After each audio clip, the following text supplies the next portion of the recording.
In the world of ice and fire, few treasures are as coveted as Valyrian steel. Forged with spells and dragonfire in the ancient Freehold of Valyria, these legendary weapons are sharper, lighter, and stronger than any ordinary blade. Their distinctive rippled patterns of waves of night and blood mark them as relics of a lost age. From ice to dark sister, from Longclaw to the dagger that ended the long night, these weapons have shaped the fate of Westeros.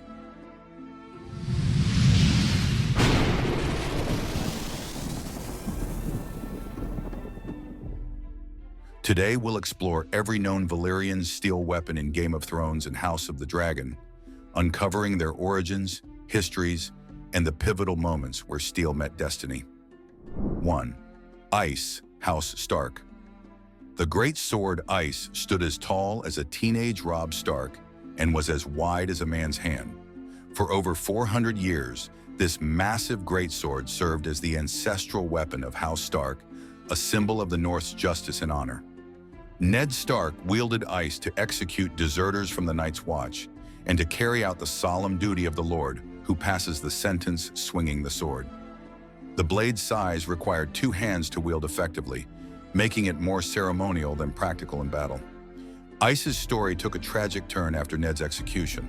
Tywin Lannister, in an act of symbolic conquest, had the sword melted down and reforged into 2 smaller blades. This destruction of the Stark heirloom represented the seeming fall of House Stark itself, though like the house, the steel would find new purpose in unexpected hands. 2. Longclaw, House Mormont, Jon Snow. Longclaw is a bastard sword, a hand-and-a-half sword fitting for the bastard who would come to wield it. For 500 years, it served as the ancestral blade of House Mormont of Bear Island, its bare head pommel reflecting their sigil. When Lord Commander Jeor Mormont's son Jorah fled Westeros to escape execution for selling poachers into slavery, he had the decency to leave the family sword behind. Years later, after Jon Snow saved the Lord Commander from a wight, Mormont gifted him the sword with a newly forged pommel, a white wolf for the White Wolf of Winterfell. In Jon's hands, Longclaw became legendary. At Hardhome, Jon discovered its ability to shatter White Walkers, making it one of the most important weapons in the war against the dead.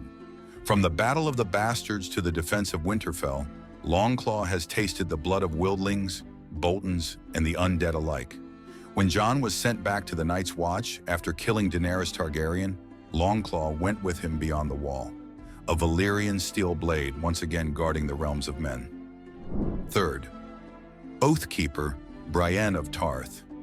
Born from half of Ned Stark's ice, Oathkeeper's journey represents one of redemption. Tywin Lannister commissioned the sword for his son, Jaime, complete with a gold lion pommel studded with rubies. But Jaime, seeking to honor his oath to Catelyn Stark, gave the sword to Brienne of Tarth with a mission: find and protect Sansa Stark. The irony wasn't lost on Brienne. She would use a sword made from Ned Stark's own blade to protect his daughter. When she named it Oathkeeper, it became a symbol of her unwavering commitment to honor. Oathkeeper served Brienne well, from her victory over the Hound to executing Stannis Baratheon. During the long night, the blade proved its worth against the army of the dead. When Brienne became Lord Commander of Bran, the Broken's Kingsguard, Oathkeeper remained at her side. A portion of ice returned to serving the Starks, if in a different form. 4. Widow's Wail, Joffrey Jaime Lannister. The second sword forged from ice received its cruel name from Joffrey Baratheon at his wedding feast, the same feast where he met his end. The name Widow's Wail reflected the sadistic king's nature, a stark contrast to the honorable legacy of the steel's origin. After Joffrey's death, the sword passed to his uncle-father, Jaime Lannister. In Jaime's hand, the blade saw action during the loot train attack against Daenerys Targaryen's forces and later at the Battle of Winterfell against the dead. The sword's fate after Jaime's death remains unknown.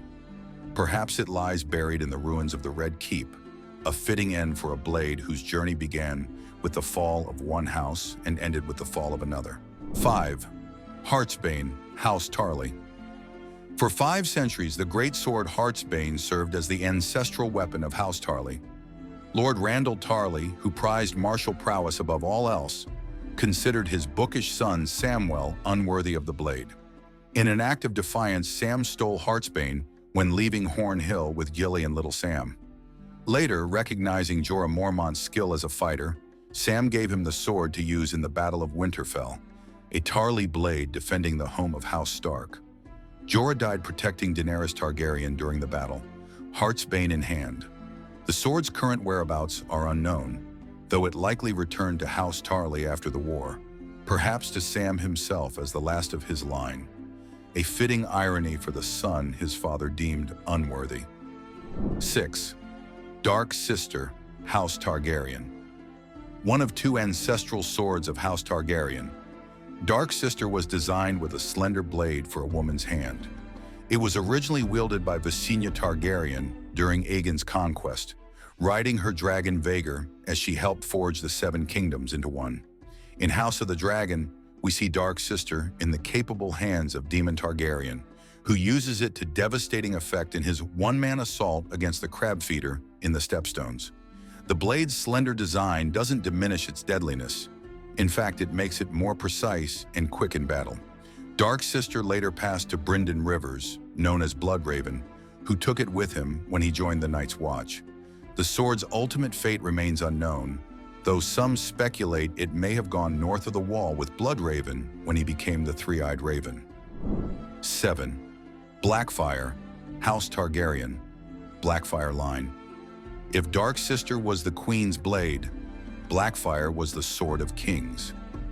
Wielded first by Aegon the Conqueror himself, this sword became synonymous with Targaryen rule, passed from one king to the next as a symbol of legitimate succession. The sword's legacy took a dark turn when King Aegon IV legitimized his bastards on his deathbed and gave Blackfire to his son Daemon instead of his legitimate heir. This act sparked generations of conflict known as the Blackfire Rebellions, with the sword becoming a physical symbol of rival claims to the Iron Throne. The last known wielder of Blackfire was Malus the Monstrous, killed by Ser Barristan Selmy during the War of the Ninepenny Kings. The sword's current location remains unknown, though rumors suggest it may have been with the Golden Company, ironically returning to Westeros to seat another Targaryen claimant on the throne. 8. Lady Forlorn, House Corbray.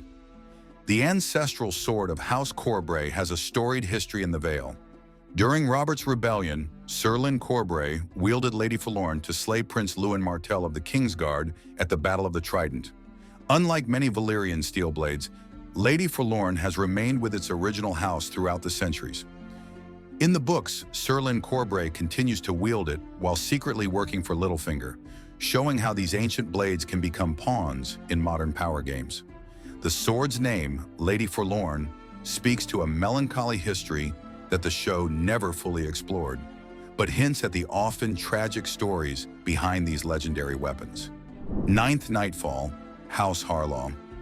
Among the Ironborn, who pride themselves on taking rather than buying or making, Valyrian steel is rare. House Harlaw's possession of the sword Nightfall marks them as exceptional among the Iron Islands houses. Wielded by Sir Harris Harlaw, Nightfall has seen its share of reaving in battle. While not featured prominently in the show, its existence demonstrates how these rare blades are distributed throughout the Seven Kingdoms, even to the often isolated Iron Islands. The sword's name, Nightfall, evokes the darkness and terror that the Ironborn have historically brought to the coasts of Westeros. 10. Brightroar, House Lannister. Despite their immense wealth, House Lannister lacked a Valyrian steel sword until King Tommen II Lannister purchased Brightroar for an enormous sum before the Doom of Valyria. The acquisition proved short-lived. Tommen sailed to explore the ruins of Valyria and never returned, taking Brightroar with him. The loss of Brightroar explains Tywin Lannister's eagerness to reforge ice. It was his chance to finally secure a Valyrian steel blade for his family's legacy. Tywin's brother Garyon even embarked on a quest to recover Brightroar, but like King Tommen, he never returned from the Smoking Sea. Brightroar's story serves as a reminder that not even the wealthiest house in Westeros could replace what was lost to time and tragedy. 11th. The Valyrian steel dagger, Cat's Paw Dagger. Perhaps no Valyrian steel weapon has shaped the fate of Westeros more than this seemingly humble dagger. With its dragon bone hilt and distinctive rippled blade, this weapon set in motion the War of the Five Kings when it was used in an assassination attempt against Bran Stark. The dagger changed hands multiple times, from Littlefinger to Catelyn Stark, to Ned Stark, back to Littlefinger, and finally to Bran, who gave it to Arya. In the ultimate twist of fate, the same dagger meant to kill Bran became the weapon Arya used to slay the Night King, ending the Great War. In House of the Dragon, we learn the dagger's deeper significance. Passed down through Targaryen kings, it contains the inscription of the Song of Ice and Fire prophecy. This revelation transforms our understanding of the dagger from a simple assassin's tool to a piece of Targaryen legacy that ultimately fulfilled its purpose in ways no one could have imagined. 12th Vigilance, House Hightower. The ancestral sword of House Hightower bears a name that reflects their words: "We light the way." As the stewards of Old Town and the Citadel, the Hightowers have long stood as beacons of civilization in Westeros. During the Dance of the Dragons, Sir Ormond Hightower wielded Vigilance in service to the Greens. While the sword's fate after the dance remains unclear, its existence highlights the Hightower's prominence, a house wealthy and powerful enough to possess one of these rare treasures. In House of the Dragon, though we don't see Vigilance directly, the power of House Hightower is on full display through Otto and Alicent, reminding us of the ancient legacy they represent. 13. Lamentation, House Royce. House Royce's Valyrian steel sword. Lamentation met a tragic end during the Dance of the Dragons. When Sir Willem Royce died during the storming of the Dragon Pit, the sword vanished, likely stolen in the chaos. The loss of Lamentation demonstrates how even these seemingly eternal treasures can disappear in the fog of war. For House Royce, whose bronze armor is inscribed with ancient runes of protection, the loss of their Valyrian steel blade represented a failure of both ancient and newer magics to preserve their legacy. The sword's name, Lamentation, proved unfortunately prophetic, as its loss became something for House Royce to lament for generations. 14. Truth, Moredo Rogare. Not all Valyrian steel remained in Westeros. The sword Truth belonged to Moredo Rogare of the wealthy Lysine banking family, demonstrating how these treasures spread throughout the known world after the Doom. The Rogare family briefly tied their fortunes to House Targaryen through marriage, bringing their Valyrian steel into the orbit of Westerosi politics. Though Truth never featured in the show, its existence reminds us that the legacy of Valyria extends far beyond the Seven Kingdoms. The sword's name, Truth, speaks to the Rogar family's banking background, where truth in accounting and agreements would be paramount. 15. Orphan-Maker, House Roxton. With perhaps the most ominous name of any Valyrian steel blade, Orphan-Maker belonged to House Roxton. During the Dance of the Dragons, Sir Jon Roxton wielded it at the Battle of Tumbleton, living up to the sword's name by creating many orphans that day. The sword later came into the possession of Lord Unwin Peake, showing how these blades could change hands through the turbulent years following the dance. Its current whereabouts remain unknown. The sword's name, Orphan-Maker, stands in stark contrast to the often noble-sounding names of other Valyrian steel weapons, reminding us of the darker purpose these beautiful weapons ultimately serve. Theories and mysteries. The full count of Valyrian steel weapons in Westeros remains unknown. Estimates suggest between 200 to 300 such weapons exist, but many may be lost or hidden, waiting to be rediscovered. Some theories suggest that the 600-foot wall may contain Valyrian steel within its structure, explaining its magical properties against the White Walkers. Others wonder if more Valyrian steel might be found in the ruins of Old Valyria, for those brave or foolish enough to seek it. The connection between Valyrian steel and dragonglass, both capable of killing White Walkers, hints at shared magical properties. Perhaps both materials were infused with the same type of fire magic, creating weapons specifically designed to combat the ice magic of the others. The ability to reforge Valyrian steel but not create it anew raises questions about what elements of the forging process have been lost. Was it specific spells, the use of dragonfire, or some other ingredient that modern smiths lack? The Valyrian steel weapons of Westeros are more than just superior tools of war. They are physical links to a lost age of magic and power. Each blade carries not only the history of its forging in ancient Valyria, but the accumulated stories of all who wielded it since. From Ice's journey from symbol of Stark justice to its rebirth as two swords with very different destinies, to the humble dagger that both started and ended wars, these weapons have shaped the fate of the Seven Kingdoms in ways their creators could never have imagined. As the age of magic seems to return to Westeros, with dragons in the sky once more, and ancient threats stirring beyond the wall, these remnants of old Valyria may yet have roles to play. For in a world where the past never truly dies, these blades forged with spells and dragonfire stand as reminders that what once was may come again. After all, in the Game of Thrones, even the weapons have stories to tell. Stories of fire and blood, ice and honor, life and death. Stories written in Valyrian steel.